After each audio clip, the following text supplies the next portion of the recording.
is up? Daniel here with the Virtual Robotics Studio, and in this video we're going to be working on the components that are going to go into our fuel mechanism. We have a bunch of roller shafts, we got like a wheel output shaft, and a hood or back support for that wheel that's going to launch the ball. So we're going to assemble all of those and then come back and put them all into the actual fuel mechanism. But before we get started, we're going to give another special thanks to Argosy. First, Cross the Road Electronics, West Coast Products, Aramco, and Team 302, Lake Orion High School, for hosting our studio. The first thing we have to do in order to start assembling these is there are a lot of spacers that are needed. And First has provided STL files for them. So one of the things that you can do is go ahead and print out all of these spacers that we're going to need. And there are 4 different sizes of them. So I would recommend, if you have access to a 3D printer or anybody that can help you out with some 3D printing, you should 3D print these. It's going to make your life much, much easier and faster. If not, we're going to show you how to make some of these spacers out of 3/4 inch PVC pipe, which oddly enough is not 3/4 of an inch. I mean, it says 3/4 of an inch, but it's like, maybe that's the inside dimension because the outside is about an inch. All right. You're going to need a ton of these spacers, so you can get the list from First Instructions, but we need 13 3-inch spacers. We need 3 2-inch spacers. We need 4 1/2-inch spacers and 6 1/4-inch spacers. Now, the 1/4-inch ones, even if you're going to cut some of the longer ones out of PVC pipe, you can buy from, all of the supplier companies have these. You can get these hex washers or hex spacers that'll have half-inch hex hole in the middle, and they'll be probably 1/8 of an inch thick. So the 1/4-inch ones would just take 2 of those spacers to make that work. If they're 1/16 of an inch thick, you might need 4. So it just depends on which size you buy. So you can buy some of those, and some of the companies even sell even thicker ones. So you could buy these parts as well to get it to work out. All right, so I have basically all of them 3D printed except for one example of each size, which we are going to cut out of this 3/4 inch PVC. Then once we have all of our spacers ready, we're going to need most of the other stuff that we have out on this table, and we'll call out the parts specifically as we use them in order to start assembling the different shafts that we have going through the fuel mechanism. All right, so first step is we are going to kind of get all of this stuff out of the way, get our drawings out, and we'll mark up our PVC and start cutting. All right, so again, I've got all of the different drawings printed out. Now, turns out you don't really need these. So these are showing the full 3D printed hex in the inside, whatever. That's not what we're concerned with. We're concerned only with the length. So really, these are not particularly helpful, but we can see we've got, this one is 3 inches, this is 2 inches, this one is the 1/2 inch, and this one is the 1/4 of an inch. So let's go ahead and do our 3-inch one first. That seems the easiest. Now, off of the PVC pipe, and because the sizes are small, I think calipers are the best measurement for this. Obviously, if you don't have them, then use the ruler or tape measure, whatever you've got available to you.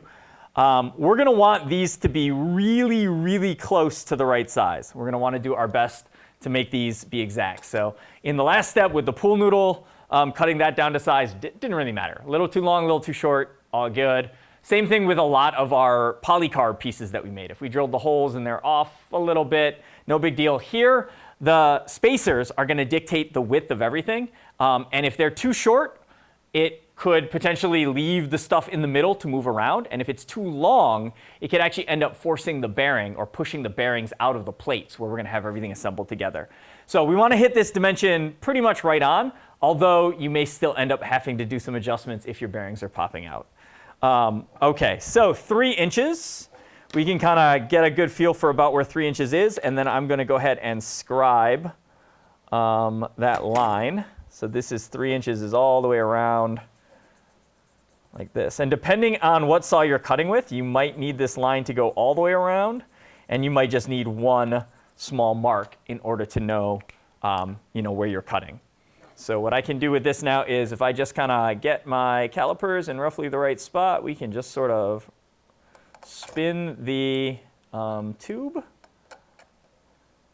scratch off the Sharpie, and actually cut into the PVC just a little bit. And I think that is pretty much all the way around. Yep. Okay, so that is our 3-inch. We've got our line kind of going through the whole thing.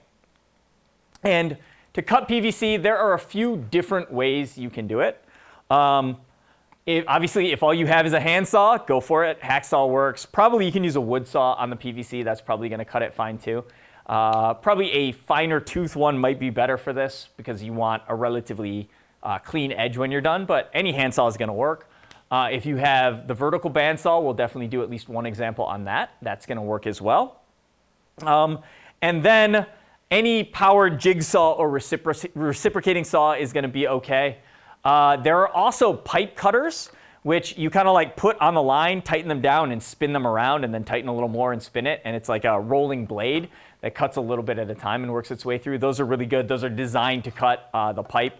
There are probably fancy versions of that as well, but they're relatively cheap ones at most hardware stores. I will be able to cut them with my circular saw or my chop saw, but that is because this one, again, is designed for metal. The blade spins a lot slower than a normal circular saw. So if you have a normal one that spins really, really fast, chances are really good it's going to work fine. It's going to work fine most of the time, but occasionally what can happen is it can shatter the PVC, and then it goes flying all over the place. So keep that in mind safety-wise when you're going to make these cuts. All right, so we have the 3-inch. Let's go ahead and do the first one. I'll do the first one on this saw. And then maybe we'll move over to the vertical bandsaw for some of the future ones.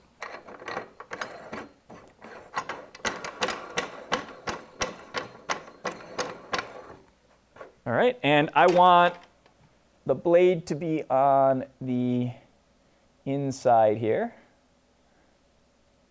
of the line. And we're going to try to do our best to get really, really close. All right. And with all these saws, too, going into the plastic, you don't want to jam it in. Let the blade slowly cut through so that we have less of a chance of bad things happening. Also, it turns out you need to plug the saw in if you want the saw to turn on.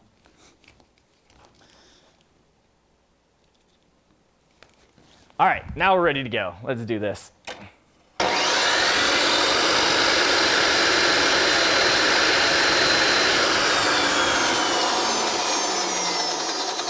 Just going to stop. I'm checking to see if I'm right on the line or not, and that looks pretty much right on. So I'm going to go ahead and finish the cut.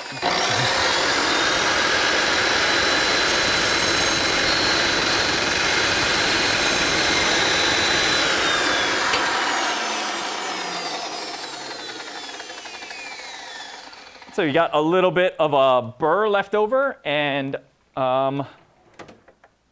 some extra on the inside too. So let's get our file out here. We can knock that down really easily.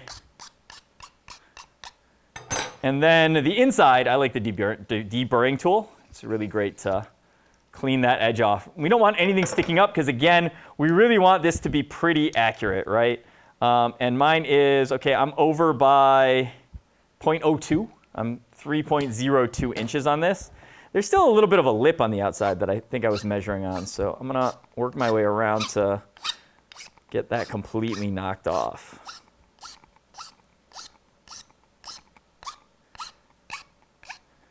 And then we got to go on the top to knock it off. Now, if you don't have an accurate saw, but you do have like a grinding disc or grinding wheel,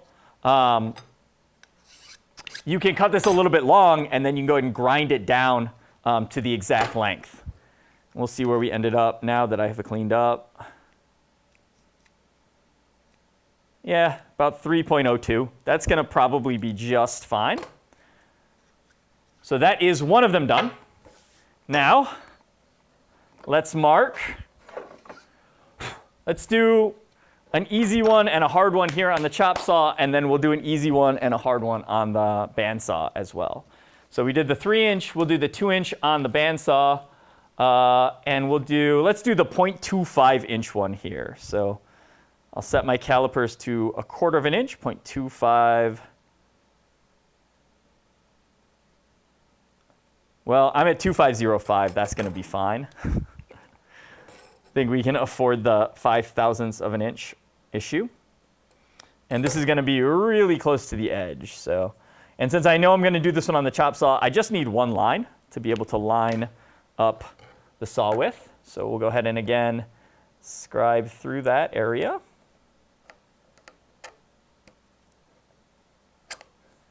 All right, that looks good. I can see it. This is a very tiny piece. All right, so let's back over here. Let's line that saw blade up. Right onto the edge of that line. And we will clamp it in. All right, let's cut this one.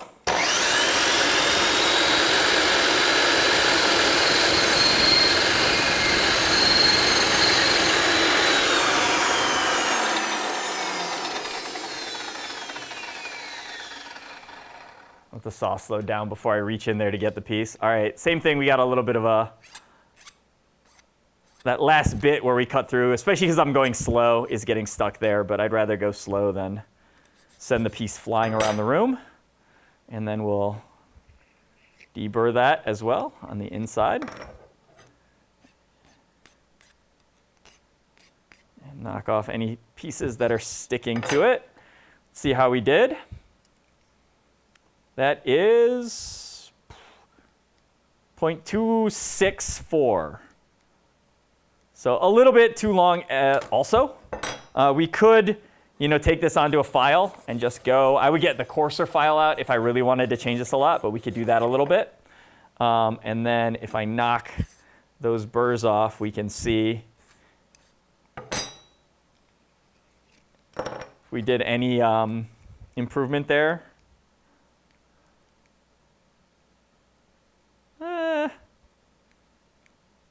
That's still 264, 2635.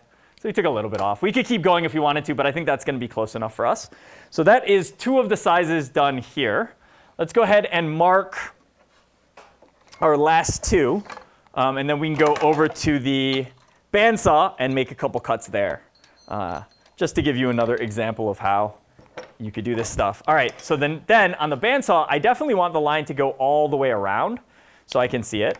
And we're going to mark both at the same time on this piece, so we can just go over there and make both cuts at once. I'm going to set for 2 inches is the next one we need. And 2 inches is going to be somewhere around there. All right, so 2 inches somewhere around here. All right, let's get a nice colored in. Okay, so it's this edge of that. All right. So we'll color this in all the way around just to make it show up. Again, if you can see this without coloring it in, that is totally fine. You do not need to color it all in that case. But when we cut on the bandsaw, we're probably going to do some rotating. So we're definitely going to want that line to show up everywhere so we can follow it through instead of just needing to line it up once. Well, my line did not go, or my ink did not cover everything that I needed it to cover. All right, let's try again. Okay, so I'm at 2 inches, I'm locked. We're gonna go ahead and drag that all the way around.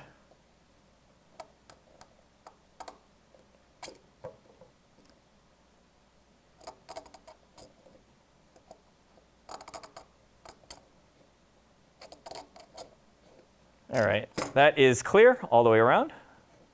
I got that line to follow. And then our last one is 0.5 inches. So let's take the calipers down to 0.5 and lock them in place. 0.5 is going to be right between the S and the Y.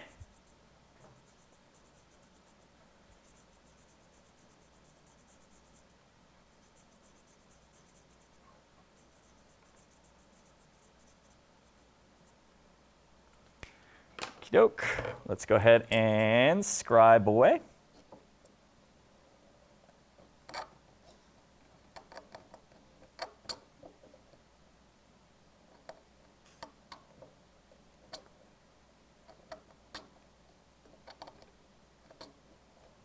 right, and that is all the way around as well. You'll notice that I went to mark both of these parts. I marked one off each edge.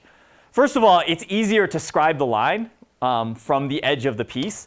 But also, like this line is going to disappear when I cut, as well as more space where we cut for the saw blade width as well. So if I had done 2 inches off this edge and then scribed another line at 2.5, my 0.5 was going to be too short by the thickness of the saw blade. So when you're marking multiple pieces, you can do it if you work from both ends, but you can't mark it all off of one end. It's not going to work out. All right, let's take this over to our vertical bandsaw, make a couple cuts, and come back here and see how we did. All right, so we are going to make this cut. Let's adjust the guard up so it's above the piece here. And then a couple things to keep in mind as we go through making a cut like this. This one, I can hold on to both sides, so that one's going to be easy. This one, that's a little close to the blade. So we're going to kind of be working on one side, and if I need something to help push it through, we have this extra block of wood that we can use. But PVC is pretty soft, so probably I'll be able to just kind of work it from the one side without it pushing back. But we'll see how it goes. Let's do the longer side first here.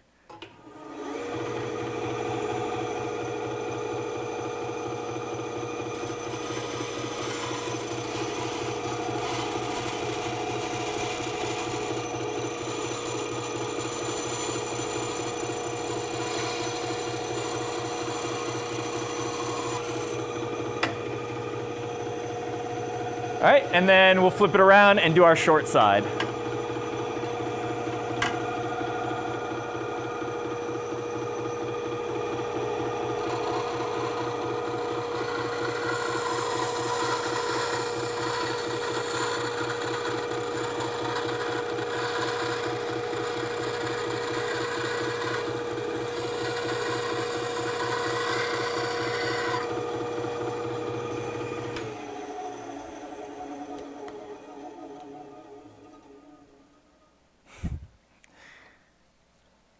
All right, all set with the bandsaw. We'll go back, get these deburred, cleaned up, filed down, and see how long they actually ended up. All right, let's go ahead and deburr the inside here of both of these. And then switch over to the file so we can get some of that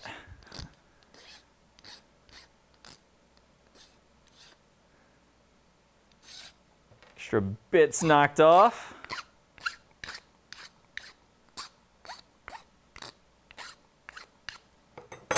All right, moment of truth. 2 inch is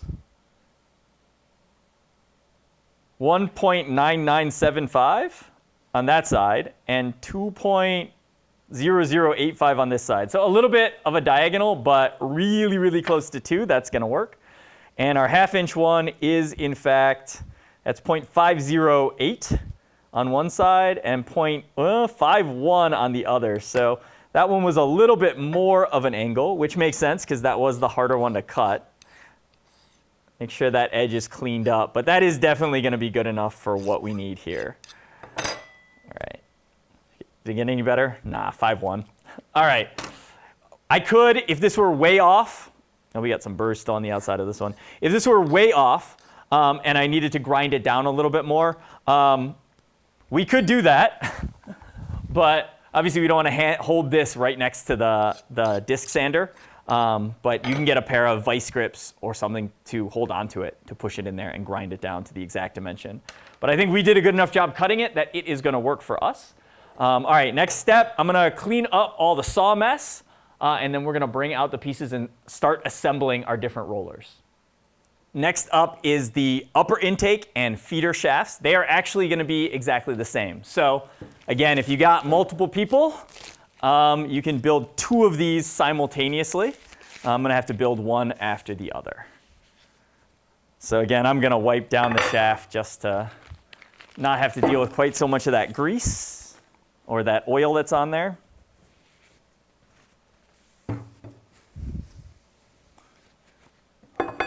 Okay, and remember, we're doing this same thing 2 times. First thing we're looking for are these. These are the flap wheels with a 1/2 inch hole in a rev bag. Look like that. So we're going to put these, we're going to try to slide them into the middle of our 1/2-inch hex shafts here.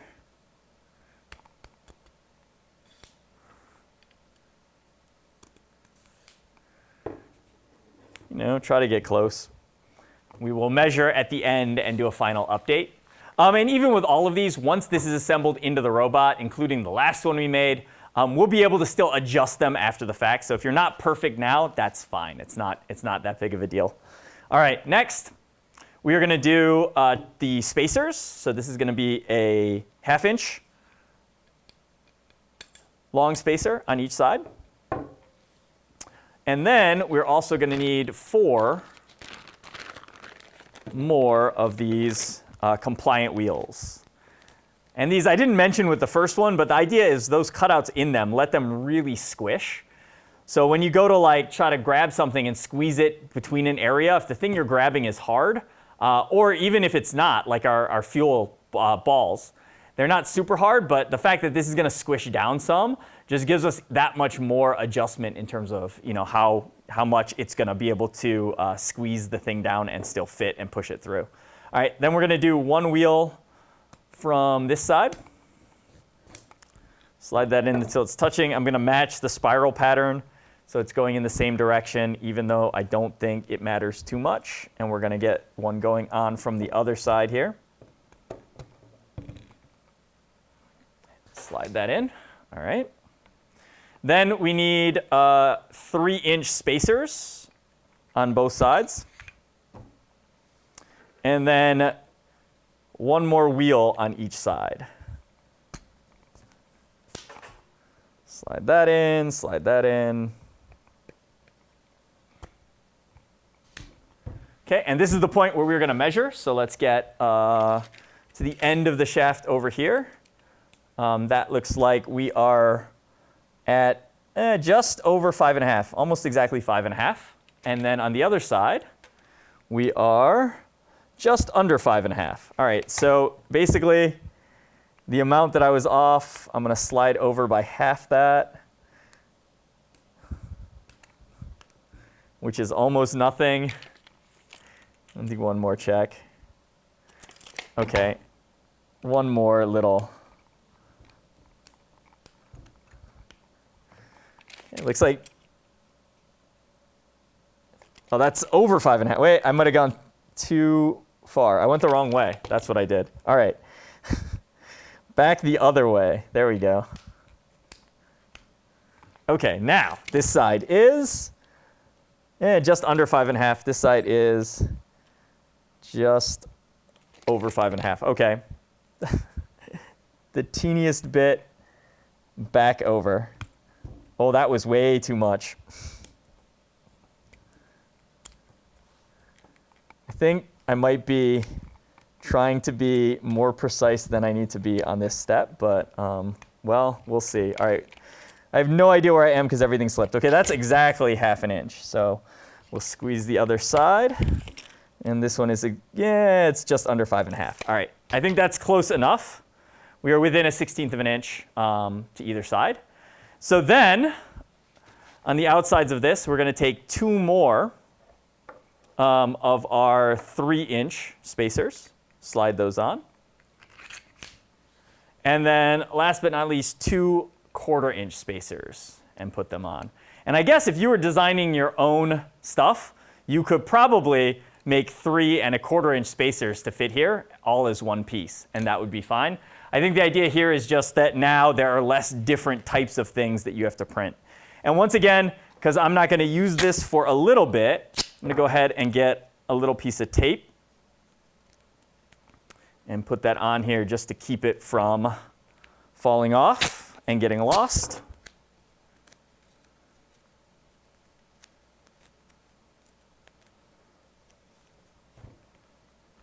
All right, and now I'm going to make a second one that looks exactly like this. Okay, I have 2 of them now complete. I did want to mention, though, the second one I did feel a decent number of burrs on the end of the shaft, so I did have to go through and file the edges to knock that down to be able to slide the stuff on. So that is not uncommon. it would seem. So if you're having trouble getting your wheels to go on, go ahead and deburr the edges of the shafts really quick. But this is our upper intake and our feeder shafts done. We're going to come back and work on the wheel shaft next. All right, time to install or put together our wheel or our launcher shaft. So for this one, we're going to need the 3 2-inch spacers that we made. In this Andy Mark bag, we've got 2 of these orange treaded wheels. I think these are stealth wheels is what they're called. But we've got that orange, and it's a really grippy coating on the outside. So that's good. We need 2 of those.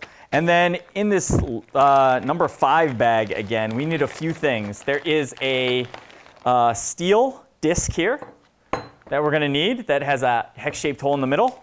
And also, I'm going to take out the bag of shaft collars. So these are hex clamping collars, quantity 12.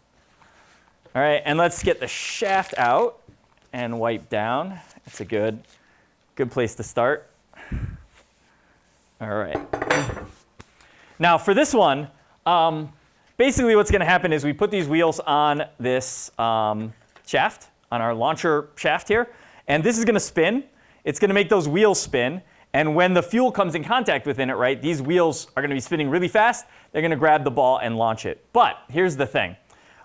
These wheels are very light, made out of plastic, and a lot of the energy that we use in order to launch balls like this when we use a wheeled spinner comes from not the power of the motor, but from the inertia of the thing that's spinning, which means we want the thing that's spinning to be nice and heavy, so it has a lot of stored energy, so when the ball comes into contact with it, we have plenty of energy to transfer to the ball to launch it. It turns out if it's very light, if we just use these 2 wheels, when the ball contacts the shaft, it's going to slow the shaft down a lot, or slow the wheels down a lot, and the ball is not going to launch as far.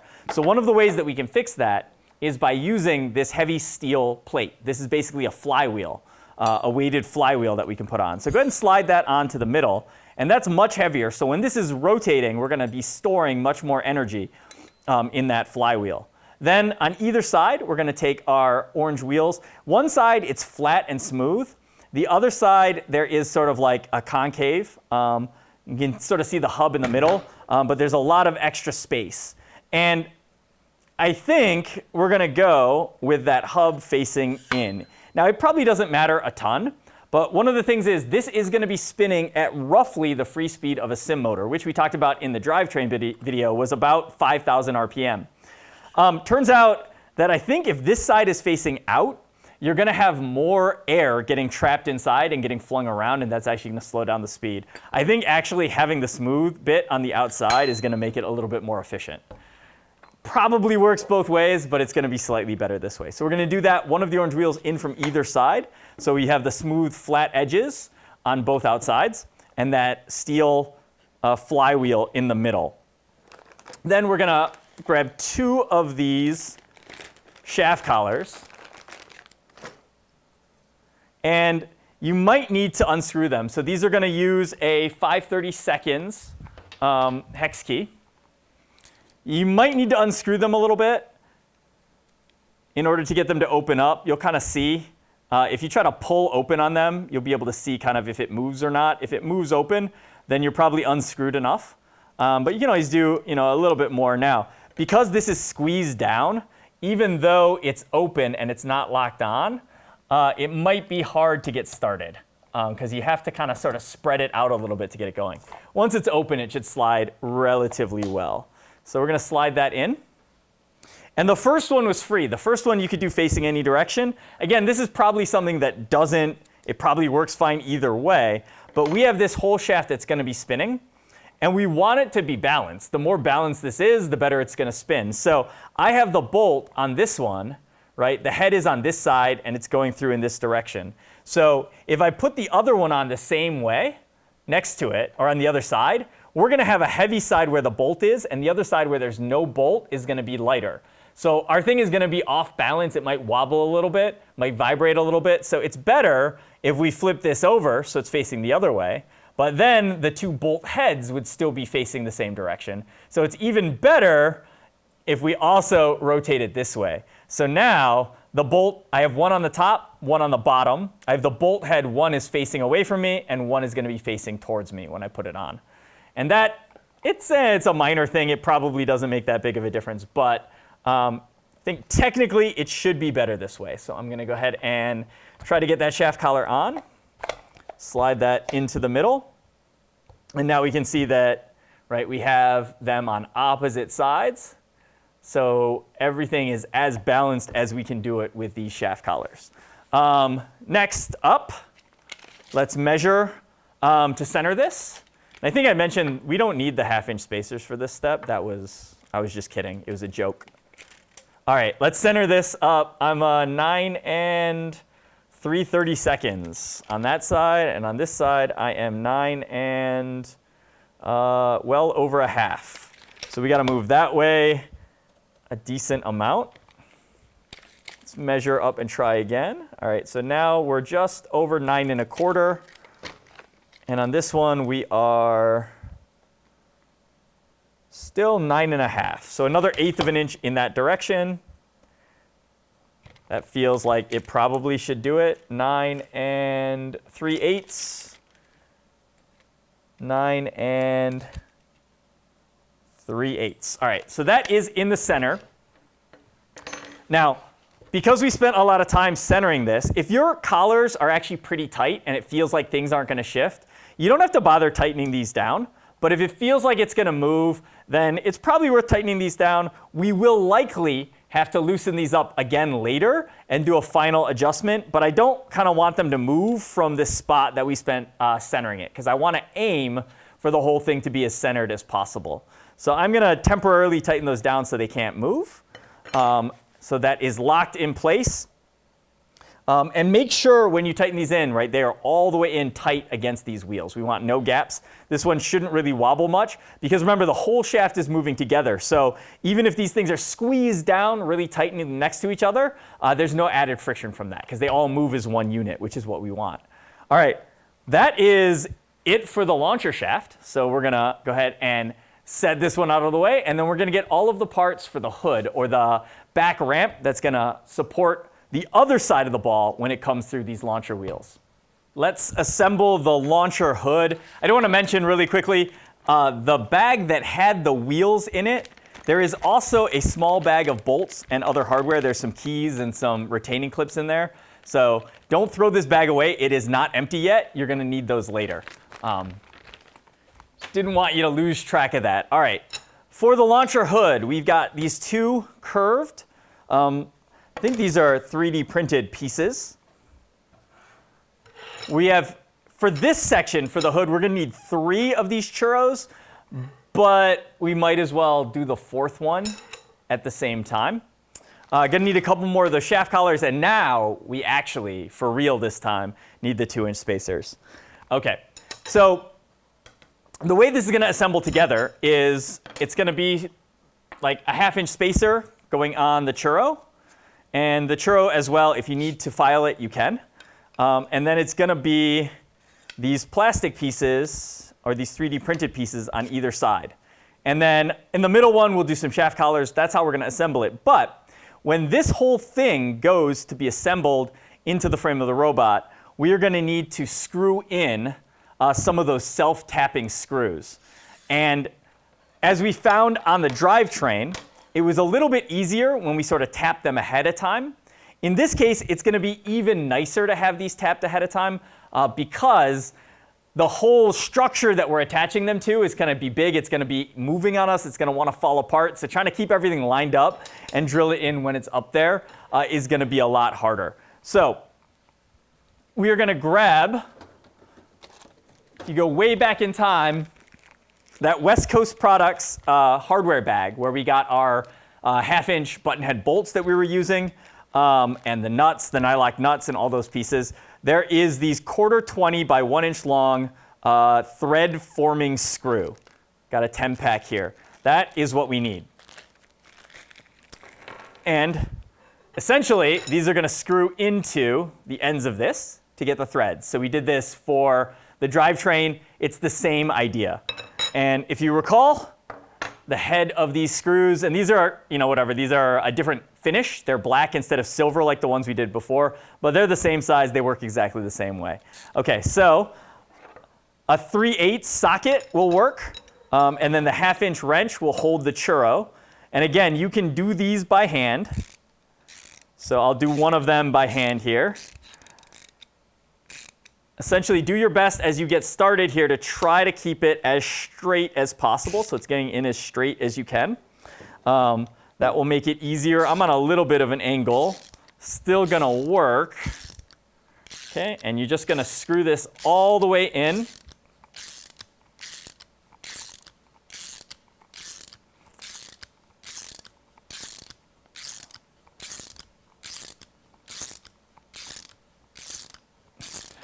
We're almost there. Out of the way until it's touching. You can actually stop slightly sooner because we will have a plate in between here when everything goes together. All right, and now we unscrew it.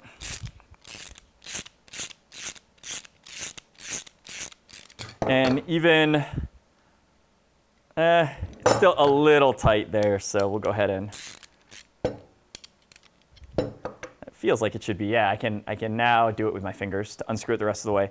So now we have those threads in place. That is going to make this a lot easier to assemble. So that was one end with the socket. Let's do another one. And, I'm going to switch bolts kind of every time. It feels like I don't want to necessarily use the same one and get one that's really bad. I mean, I guess that is another option. I think we only need 8 of these, so you could use 1 or 2 of them to do all of your tapping, or you could switch and use a different one for each step. So again, I'm gonna just try to get it started. Just try to get it started nicely in there. Again, as straight as possible. Okay, and then this time I'm gonna switch to the power tool. Again, you can use a drill or you can use an impact like this. And we're just going to do our best to keep it lined up straight. And just drive it all the way in.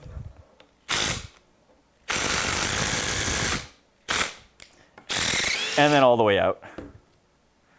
And that is so much faster. Okay, and that you can see. Now that it's in there, it's going to screw in a lot easier. It might get a little bit stuck in places. That's okay. I promise when we go to assemble it, it's going to be much, much easier to use this way. All right, so that is one of these done. We'll do one more example here. And then, like I said, I'm going to use a brand new bolt every time. I'm not sure if that's the right call or not, but it definitely will work. All right, and we're just gonna try to keep it as straight as we can, drive it all the way in.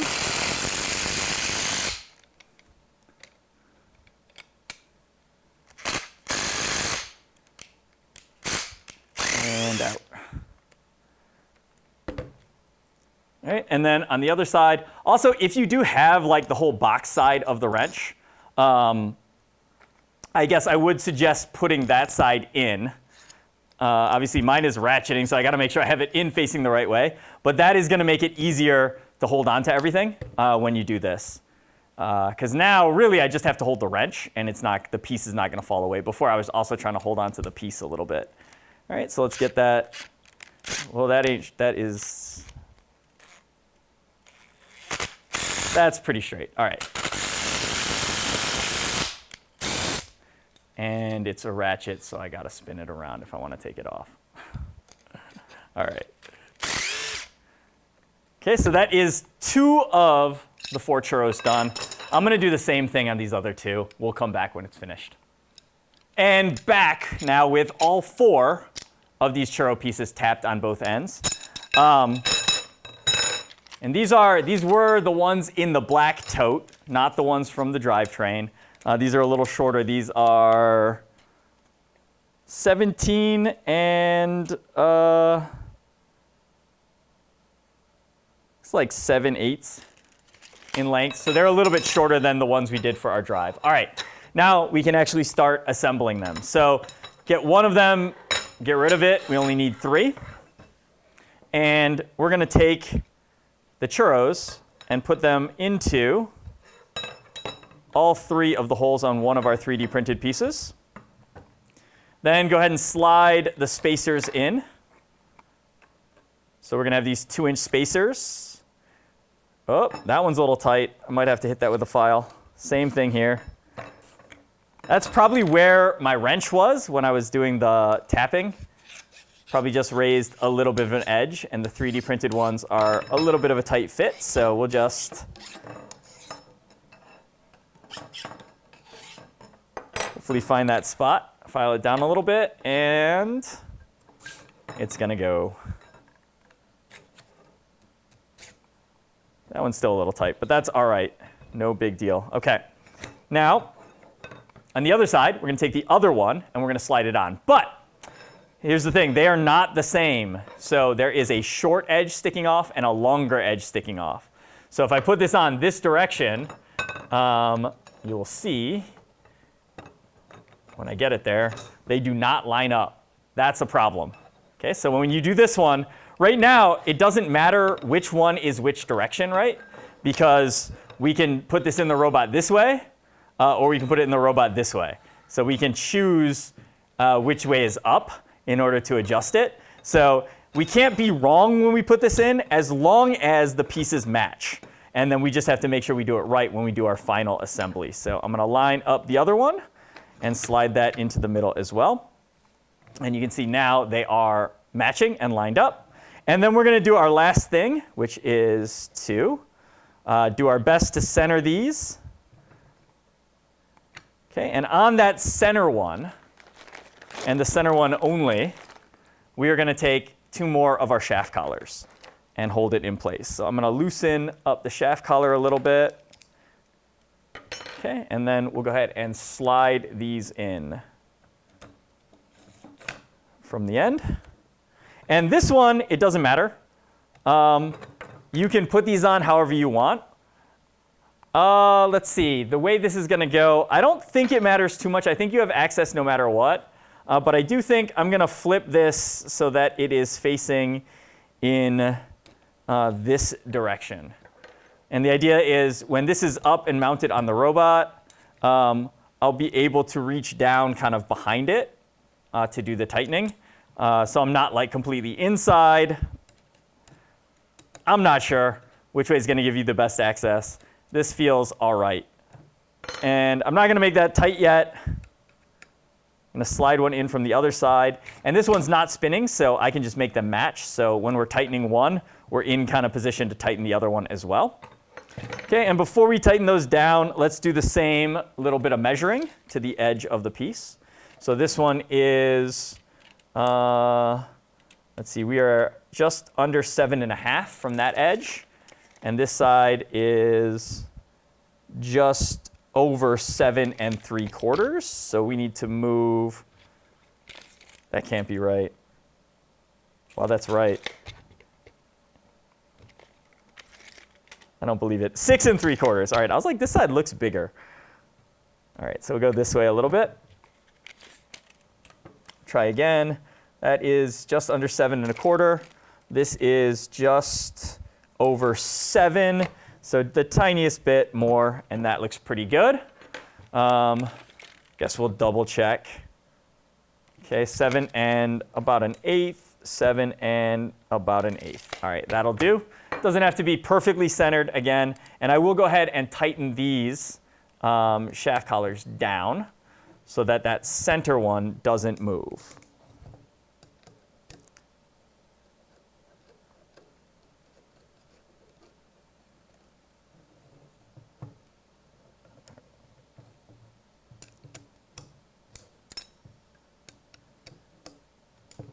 All right, that seems good.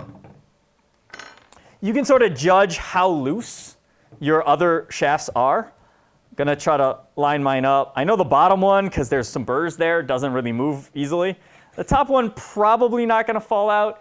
If you think that there's a chance that it's going to move, and again, you're going to leave this on a shelf for a few days until you're ready to do the final assembly, you can just throw, a quick piece of tape on there to stop it from coming apart. All right, so we have the hood launcher, or the launcher hood completed. And that is the last of the sub-assemblies that are going to go inside of our fuel mechanism. So we're going to have a bunch of these inside plates on the outside, then we've got a bunch of motors and gears and pulleys and stuff to attach to that as well. We're going to do all that in the next video, but before we go, we're going to give a special thanks to Argosy. First, Cross the Road Electronics, West Coast Products, Aramco, and Team 302, Lake Orion High School, for hosting our studio.